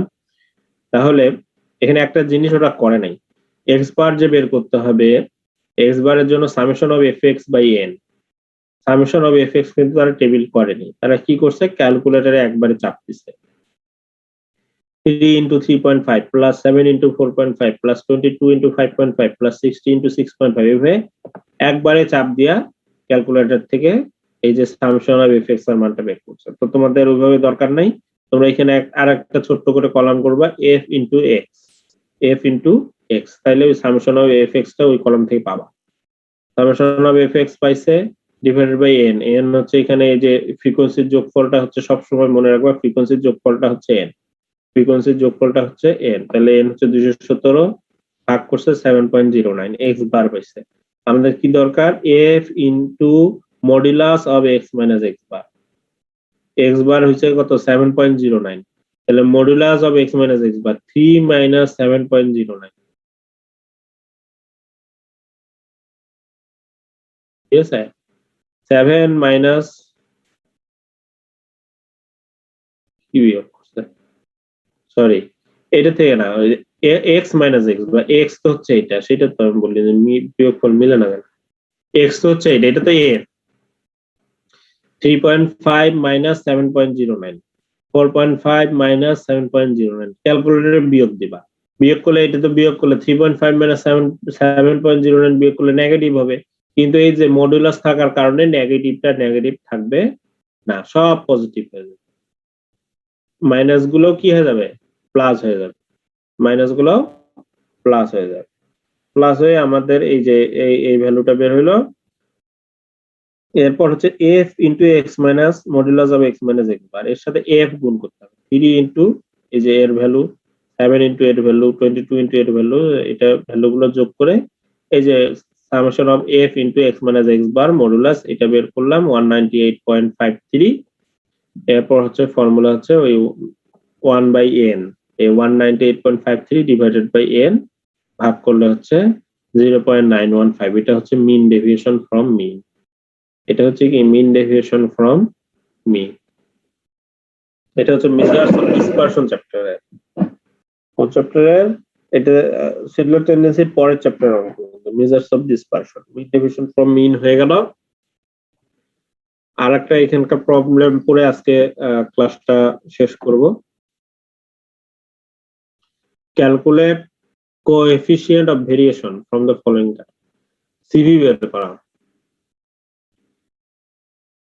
মেজার্স অফ ডিসপারশন চ্যাপ্টার, এই যে মিন ডেভিয়েশনের অঙ্ক আর সিভির অঙ্ক এই দুইটা হচ্ছে মেজার্স অফ ডিসপারশনের চ্যাপ্টারে।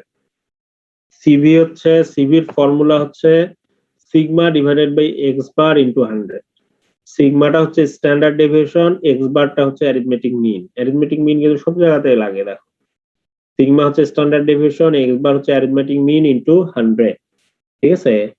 তাহলে আমাদের এক্স বার বের করতে হবে আর সিগমা বের করতে হবে। এক্স বারের ফর্মুলা হচ্ছে summation of F x by n, সিগমার ফর্মুলা হচ্ছে summation of f into x square divided by n minus summation of F x by n whole square, ঠিক আছে, summation of f into x square divided by n minus summation of F x by n whole square. এখন এটা আরেকটা formula আছে summation of f into x minus x bar whole square divided by n, কিন্তু সেই ফর্মুলাটা দেখতে সোজা, ওইটা দিয়ে কাজ করতে কঠিন, ওইটা দিয়ে অঙ্ক করলে এর থেকে দ্বিগুণ টাইম লাগবে, এটা দিয়ে অঙ্ক করলে খুব সহজে অঙ্কটা হয়ে যাবে, এই জন্য আমরা এই ফর্মুলা দিয়ে অঙ্ক করবো। আচ্ছা, প্রথমে আমাদের তাহলে ডেটাটাকে সাজাইতে হবে, ওখানে পাশাপাশি দেয়া থাকলে এখানে সরাসরি করে নিতে হবে, আমরা এফ তো জানি, এক্স বের করে নিতে হবে মিড পয়েন্ট, এক্স বের করে নিলাম 10 থেকে 20 এর মিড পয়েন্ট, 20 থেকে 30 এর মিড পয়েন্ট এক্স বের করে নিলাম, এফ আছে। এখন আমাদের একটা দরকার এফ ইনটু এক্স, তাই না, আর একটা দরকার এফ ইনটু এক্স স্কয়ার, এই দুইটাই তো দরকার, সামেশন এই দুই জায়গাতে আছে, এটা এই এফ ইনটু এক্স বের করলে এটাও হয়ে গেল, আর f into x x square, এটা কিন্তু দেখো এটা এক্স বার স্কয়ার দিলেও হয়, কারণ summation of X by N মানে কি এক্স বার, এটা এখানে তোমরা এক্স বার স্কয়ারও দিতে পারো, এইভাবে দিলে অনেক সময় বড় মনে হচ্ছে এত বড় ফর্মুলা, এখানে এক্স বার স্কয়ার দিলেও হয়ে যায়, ঠিক আছে, কারণ এটা মানে তো এক্স বার স্কয়ার। তাহলে আমাদের একটা দরকার এফ এক্স আর একটা দরকার এফ ইনটু এক্স স্কয়ার, এরা প্রথমে F R x x লিখলো, F x করে এফ এক্স বের করলো, এফ ইনটু এক্স স্কয়ার, এটার জন্য ওরা আগে এক্স স্কোয়ার বের করে নিছে। এটা তোমরা করতেও পারো, এই কলমটা করতেও পারো, নাও করতে পারো। তোমরা এফ এক্স বের করলা, এফ এক্স স্কোয়ার মানে কি এফ এক্স ইন্টু এক্স, এইটাকে এক্স দ্বারা গুণ করলেই এটা পাওয়া যাবে। এই এফ এক্স কে যদি এক্স দ্বারা গুণ করো, 120 গুণন 15 দিলে 1800 হবে, 300 গুণন 25 দিলে 7500 হবে, এটাকে 25 দ্বারা গুণ করলে এটা হবে। কারণ এফ এক্স স্কোয়ার কে যদি ভাঙো, এফ এক্স ইন্টু এক্স, তাই না? এফ ইন্টু এক্স, তার সাথে এক্স গুণ করলে তো এফ এক্স স্কোয়ার হচ্ছে। সুতরাং এই কলমটা তোমরা করতেও পারো, ডাইরেক্ট এটাও বের করতে পারো। মূল কথা হচ্ছে এফ এক্স বের করতে হবে আর এফ এক্স স্কোয়ার বের করতে হবে, যেহেতু এই দুইটা আমাদের এই কলমে লাগবে। আচ্ছা, দুইটা হইলো। এফ এক্স এর কাজ হচ্ছে যে এক্স বার বের করা। এফ এক্স হচ্ছে 1610, এফ এক্স স্কোয়ার হচ্ছে এত, এন হচ্ছে ওই summation of frequency 50, x bar into summation of F x by n 1610 divided 50 32.2, আর সিগমা হচ্ছে summation of F x square divided by n, আর হচ্ছে এই যে 1610 বাই 50 স্কোয়ার না দিয়ে একবারে 32.2 স্কোয়ারও দিতে পারো। হ্যাঁ, summation of F x square এর মান হচ্ছে এই যে 58050 ডিভাইডেড বাই 50, ঠিক আছে? আর এটা দিয়ে হচ্ছে মান বের হলো 11.14, এটা হচ্ছে সিগমার মান, আর এক্স বারের মান হচ্ছে 32.2। তাহলে আমাদের ফর্মুলা হচ্ছে sigma by X bar into 100, 11.14 divided by 32.2 into 100, that is percentage করলে 34.596%, 34 রাউন্ড করে 6% আর কি, ঠিক আছে? 34.6%। এটা হচ্ছে coefficient of variation. Coefficient of ভেরিয়েশনের কাজ কি? কোএফিসিয়েন্ট অফ ভেরিয়েশনের কাজ হচ্ছে ইয়ে করা, কম্পেয়ার করা। দুইটা ডেটা সেট আছে মনে করো, এখানে তো একটা ডেটা সেট, দুইটা দিলে অঙ্কটা অনেক বড় হয়। মনে করো যে এরকম দুইটা ডেটা সেট আছে, তোমরা ধানের প্রোডাকশন নিয়ে কাজ করতেছো, দুই প্রজাতির ধানের প্রোডাকশনের তোমরা ডেটা কালেক্ট করছো। এখন দুইটার গড় ভ্যালু মোটামুটি কাছাকাছি, তার মধ্যে তোমরা কোনটাকে গ্রহণ করবা? তখন হচ্ছে যে সিভি বের করতে হবে, কোএফিসিয়েন্ট অফ ভেরিয়েশন। যেটার সিভিটা কম সেটার হচ্ছে প্রোডাকশনের মধ্যে ভেরিয়েশন কম, এরর কম, সেই প্রোডাকশনটাকে আমরা গ্রহণ করব, ঠিক আছে?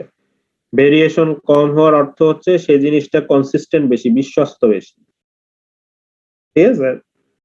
বাংলাদেশের এক সময়কার বিখ্যাত ব্যাটসম্যান আশরাফুল দল থেকে বাদ পড়লো কেন?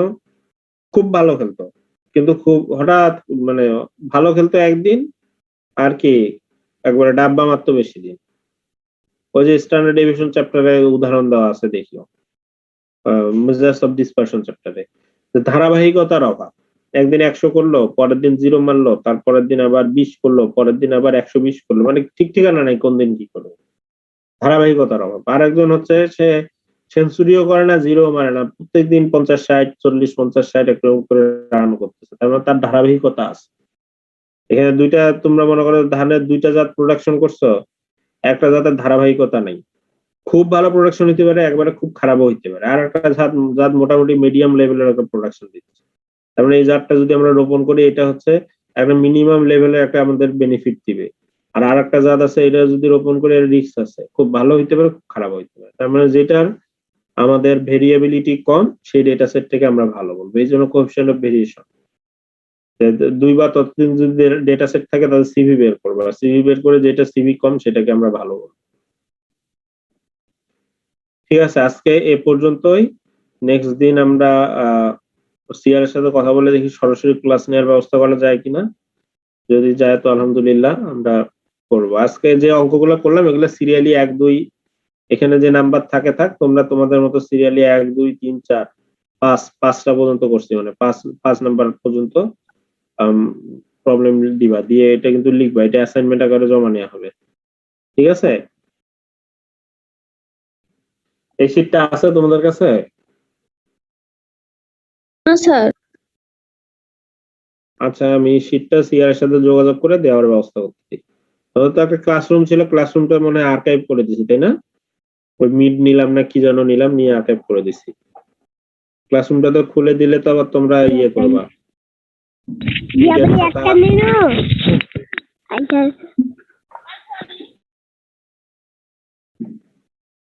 ঘষার মজা করবা। তা আমি সিআর কে দিয়ে দিব এখন শীটটা। স্যার আপনার অ্যাসাইনমেন্ট লেখার একটু নিয়মটা যদি বলে দিতেন। অ্যাসাইনমেন্ট তো এখন তোমাদের ল্যাব পরীক্ষা কি ফিজিক্যালি হবে না অনলাইন কিছু বলছে? আমাদের ডিপার্টমেন্টে স্যার সব ফিজিক্যালি হচ্ছে স্যার, এখন আপনি যে কিভাবে নেবেন? না এখন না, এটা তো মানে ডিপার্টমেন্ট না ব্যাচ ওয়াইজ, যে ব্যাচের ব্যাপারে যে সিদ্ধান্ত হচ্ছে। যদি তোমাদের ফিজিক্যালি পরীক্ষা হয় তাহলে ফিজিক্যালি পরীক্ষা হবে, ফিজিক্যালি পরীক্ষা হলে পরীক্ষার দিন অ্যাসাইনমেন্টটা নিয়ে আসতে হবে। নিয়ম তো হচ্ছে আগে একদিন দেখে দেয়া, আগে তো আর ওইভাবে দেখে দেওয়ার সুযোগ হবে না। যদি হয় আমরা দেখে নিব, আগে একদিন করে আমাকে জমা দিলে আমি দেখে তোমাকে রিটার্ন করলাম। আর না হলে তোমরা একবারে পরীক্ষার দিন নিয়ে আসবা, লিখবা হচ্ছে ওই যে কভার পেজ এগুলা যে হাজিদানেশের মানে ওই যে দেখি যে ছেলে পেলে মোটা এগুলা যে কভার পেজ পাওয়া যায় না, দিয়ে ভিতরে যে অফসেটে লিখবা, সমস্যা নেই, অফসেটে লিখে উপরে আর নিচে দুটো মোটা কাগজ দেয় যে দিয়ে যে কিভাবে যেন একটা বাইন্ডিং করে ওভাবে বাইন্ডিং করে রেডি করবা, ঠিক আছে? প্রবলেম 1, হ্যাঁ A4 পেজে লিখবো নাকি স্যার? A4 পেজে লিখলেই হবে। প্র্যাকটিক্যাল খাতা অবশ্য ভালো হয়। বাইন্ডিং বলতে স্যার স্পাইরাল বাইন্ডিং? না না, স্পাইরাল না, ওই যে মোটা একটা কাগজ, যে উপরে একটা কাগজ নিচে একটা কাগজ দিয়ে টেপ দিয়ে যে মোড়ায় দেয়। স্যার কলমে না পেন্সিলে লিখবো? কলমে লিখবা। এক পাশে না দুই পাশে লিখবো? ল্যাব তো এক পাশেই লিখো, এক পাশেই লিখো। স্যার পেজে মার্জিন কি স্যার বোথ সাইডে দিব না শুধু স্যার দুই সাইডে দিব? বাম পাশে আর উপরে মার্জিন। ঠিক আছে ঠিক আছে, বাম পাশে আর উপরে মার্জিন, এক পাশে করে লিখো। লিখে একটা কভার পেজ আর ব্যাক পেজ ওই যে লাগাই দেয় যেটা মোটাটা, ওই কাগজ দুইটা লাগাই দিয়ে দিয়ে দিও। ওইভাবে সিরিয়ালি 1, 2 প্রবলেম 1, প্রথমটা দিবা প্রবলেম 1 দিয়ে আগে প্রবলেমটা তুলতে হবে, তারপর সলিউশন, তারপর প্রবলেম 2 দিয়ে প্রবলেমটা লিখে সলিউশন, প্রবলেম 3 লিখে সলিউশন, ঠিক আছে? জি স্যার। আজকে যেগুলো ম্যাথ করেছেন সেগুলোই তো সব না। এগুলো আপাতত লিখো, এরপর তো আরো আছে তো অঙ্ক। স্যার উপরে কি বক্স করে স্যার অ্যাসাইনমেন্ট নাম্বার দিব, যে অ্যাসাইনমেন্ট 1 নাকি জাস্ট খালি অ্যাসাইনমেন্ট লিখবো? না এটা এক মানে একটা আলাদা আলাদা তো না, আমি যে কটা অঙ্ক করাবো সবগুলোই একটার মধ্যে লিখবা, বুঝতে পারছো? শুধু দিবা প্রবলেম 1, প্রবলেম 2, আজকে 5টা অঙ্ক করাইলাম না, এরপর আর মনে করো আর 5টা করাবো, তাহলে মোট 10টা প্রবলেম হয়। প্রবলেম 1 থেকে প্রবলেম 10 পর্যন্ত সিরিয়ালি লিখবা, বুঝতে পারছো? জি স্যার। অঙ্ক তো আরো করাবো, এটা তো মাত্র 3-4টা চ্যাপ্টারের অঙ্ক করাইলাম। তখন তো অন্য ক্লাসে তো শুনলাম যে ওনারা তো ল্যাবের ক্লাসও শেষ করে দিছে, আমারই তখন আগে বলিছে। ওনারা তো স্যার প্রত্যেকটা ম্যাথ কি আলাদা আলাদা এক্সপেরিমেন্ট নাম্বার দেবো, যে ম্যাথ 1 এক্সপেরিমেন্ট সেটাই তো নাম্বার 1? বলছি, প্রবলেম 1, প্রবলেম 2 এইভাবে লিখবা। স্যার উপরে কি আমরা একটা ইনডেক্স লাগাই দিব যে এক্সপেরিমেন্ট 1 এক্সপেরিমেন্ট 2 দিয়ে পেজ নাম্বার এত থেকে এত, এত থেকে এত? না ওইটাই ইনডেক্স দিবা, ইনডেক্স তো দিতে হবে, ইনডেক্স তো শেষে দিবা, মানে লেখা যখন শেষ হয়ে যাবে তারপর ইনডেক্স দিবা যে এক্সপেরিমেন্ট 1 পেজ এত, এক্সপেরিমেন্ট 2 পেজ এত, এক্সপেরিমেন্ট 3 পেজ এত থেকে এত, ঠিক আছে? জি স্যার। আচ্ছা আজকে এই পর্যন্তই। স্যার এক্সপেরিমেন্ট তো প্রবলেম লিখবো না এক পেজে লিখবো? এক পেজে লিখো, এক পেজে লিখবা। স্যার এখানে যে বলা হলো যে এক্সপেরিমেন্ট নেম দেয়া, তাহলে স্যার আমরা এক্সপেরিমেন্ট নেমটা কি দিব? এখন কি যদি আমরা প্রবলেম আকারে লিখি? নেম দিবা না, আমি বলি এক্সপেরিমেন্ট নেম দিবা না, মনে করো যে এক্সপেরিমেন্ট নাম্বার 1 জি দিয়ে স্যার। প্রবলেমটা লিখবা। এখন যখন ইনডেক্স লিখবা ওখানে আর এক্সপেরিমেন্ট নেম দেওয়ার দরকার নেই, এক্সপেরিমেন্ট নাম্বার 1 পেজ এত থেকে এত, এক্সপেরিমেন্ট নাম্বার 2 পেজ এত থেকে এত, কিন্তু নেম দেওয়া যাবে না। আমাদের তো প্রবলেম গুলো আলাদা আলাদা, কোনো ছোট নাম নেই, তো বড় একটা ম্যাপ, ওই প্রবলেমটা তো আর ইনডেক্সে অত বড় প্রবলেমটা তোলা যাবে না, বুঝতে পারছো? জি স্যার বুঝতে পারছি। স্যার প্রবলেম লিখবো না এক্সপেরিমেন্ট লিখবো? দুইটা যে কোনো একটা লিখলেই হয়, প্রবলেম 1 প্রবলেম 2 অথবা এক্সপেরিমেন্ট 1 এক্সপেরিমেন্ট 2 লিখলে হয়। প্রবলেম লিখতে আসলে এগুলো তো এক্সপেরিমেন্ট না, স্ট্যাটিস্টিক্স এগুলা তো এটা তো কোনো ল্যাবের এক্সপেরিমেন্ট করা হচ্ছে না, আমরা তো রিয়েল লাইফ প্রবলেম আর কি। এজন্য প্রবলেম লিখো, প্রবলেমটা ভালো যায় এর সাথে। ঠিক আছে, প্রবলেম 1 প্রবলেম 2 এভাবে লিখবা, প্রবলেম নাম্বার 1 প্রবলেম নাম্বার 2 এভাবে লিখবা। তোমাদের ল্যাব এক্সাম কবে নাগাদ হইতে পারে? কোনো কি ডেট দেওয়ার সম্ভাবনা আছে? ক্লিয়ার, জানো কিছু?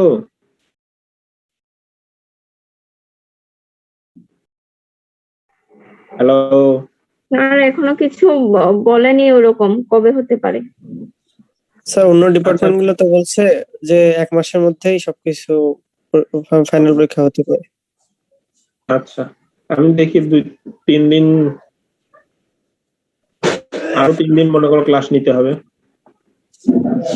কমপক্ষে। ঠিক আছে, হ্যাঁ আমরা তাহলে নেক্সট দিন সিআর এর সাথে কথা বলে ক্লাস অ্যারেঞ্জ করব।